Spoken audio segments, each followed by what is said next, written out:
is that man?" he asked. The hostess replied only by gasps. "Who is that Swiss?" asked D'Artagnan. "Monsieur is going to marry me," replied the hostess, between two gasps.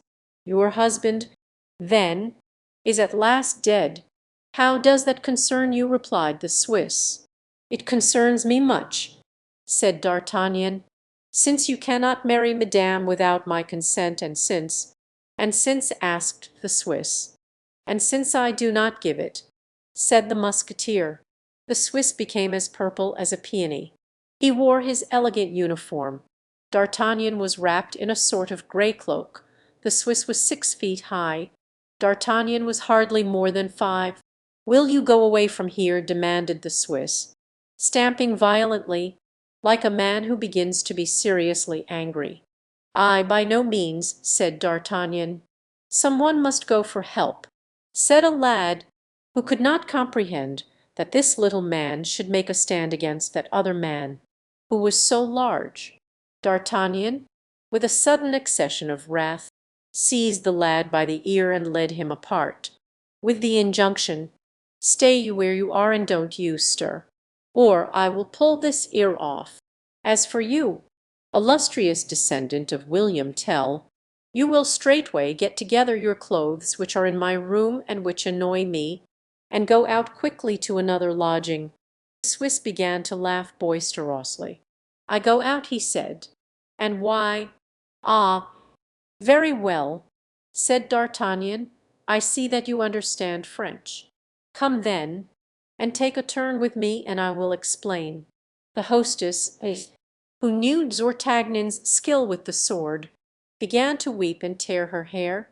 D'Artagnan turned toward her, saying, "Then send him away." "Madame, who," said the Swiss, who had needed a little time to take in D'Artagnan's proposal, "who are you, in the first place, to ask me to take a turn with you?" "I am lieutenant in His Majesty's musketeers," said D'Artagnan, "and consequently your superior in everything, only, as the question now is not of rank, but of courtesy, know the custom, come and seek for yours. The first to return will recover his chamber." D'Artagnan led away the Swiss in spite of lamentations on the part of the hostess, who in reality found her heart inclining toward her former lover, though she would not have been sorry to give a lesson to that haughty musketeer who had affronted her by the refusal of her hand. It was night when the two adversaries reached the field of battle. D'Artagnan politely begged the Swiss to yield to him the disputed chamber. The Swiss refused by shaking his head, and drew his sword. "Then you will lie here," said D'Artagnan. "It is a wretched bed, but that is not my fault, and it is you who have chosen it." With these words he drew in his turn and crossed swords with his adversary. He had to contend against a strong wrist, but his agility was superior to all force. The Swiss received 2 wounds and was not aware of it, by reason of the cold, but suddenly feebleness, occasioned by loss of blood, obliged him to sit down. "There," said D'Artagnan, "what did I tell you? Fortunately, you won't be laid up more than a fortnight. Remain here, and I will send you your clothes by the boy. Good-bye. Oh, by the way, you'd better take lodging in the Rue Montorgueil at the Chat Qui Pelote. You will be well fed there. If the hostess remains, the same adieu."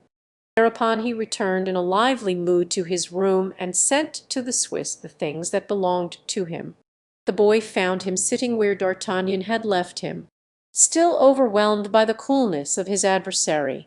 The boy, the hostess, and all the house had the same regard for D'Artagnan that one would have for Hercules should he return to earth to repeat his 12 labors. When he was alone with the hostess he said, "Now, pretty Madeleine, you know the difference between a Swiss and a gentleman. As for you, you have acted like a barmaid.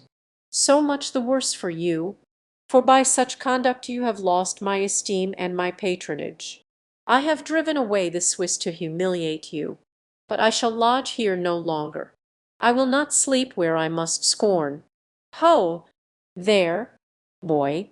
Have my valise carried to the Mue d'Amour, Rue de Bourdonnais? Adieu, Madame." In saying these words D'Artagnan appeared at the same time majestic and grieved. The hostess threw herself at his feet, asked his pardon, and held him back with a sweet violence. What more need be said? The spit turned, the stove roared, the pretty Madeleine wept. D'Artagnan felt himself invaded by hunger, cold, and love. He pardoned, and having pardoned he remained.